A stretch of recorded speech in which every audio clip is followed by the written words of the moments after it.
ಶಿಕ್ಷಣ ಸಂಸ್ಥೆಗಳೆಲ್ಲವೂ ಸಹ ಕಡ್ಡಾಯವಾಗಿ ಪಾಲಿಸಬೇಕಾಗಿರುತ್ತದೆ ಮತ್ತು ಅದರ ಗುಣಗಳನ್ನು ಮಕ್ಕಳಲ್ಲಿ ಭಾರತವನ್ನು ಸಾರ್ವಭೌಮ ಸಮಾಜವಾದಿ ಜಾತ್ಯತೀತ ಪ್ರಜಾಸತ್ತಾತ್ಮಕ ಗಣರಾಜ್ಯವನ್ನಾಗಿ ರೂಪುಗೊಳಿಸುವುದಕ್ಕೆ ಭಾರತದ ಎಲ್ಲ ಪ್ರಜೆಗಳಿಗೆ ಸಾಮಾಜಿಕ ಆರ್ಥಿಕ ಮತ್ತು ರಾಜಕೀಯ ನ್ಯಾಯವನ್ನು ವಿಚಾರ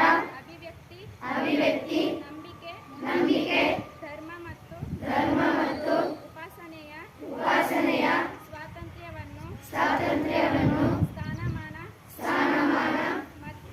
ಮತ್ತು ಅವಕಾಶಗಳ ಸಮಾನತೆಯನ್ನು ದೊರೆಯುವಂತೆ ಮಾಡುವುದಕ್ಕಾಗಿ ವ್ಯಕ್ತಿ ಗೌರವ ದೇಶದ ಏಕತೆ ಮತ್ತು ಸಮಗ್ರತೆಗಾಗಿ ಎಲ್ಲರಲ್ಲಿ ಭ್ರಾತೃತ್ವ ಭಾವನೆಯನ್ನು ಮೂಡಿಸುವುದಕ್ಕೆ ದೃಢ ಸಂಕಲ್ಪ ಮಾಡಿ ನಮ್ಮ ಸಂವಿಧಾನದ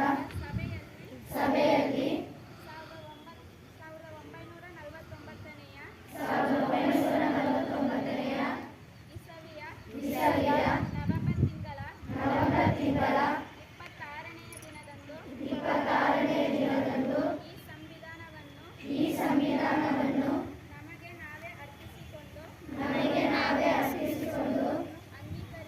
ಅಂಗೀಕರಿಸಿ ಶಾಸನವಾಗಿ ಇರಿಸಿಕೊಂಡಿದ್ದೇವೆ.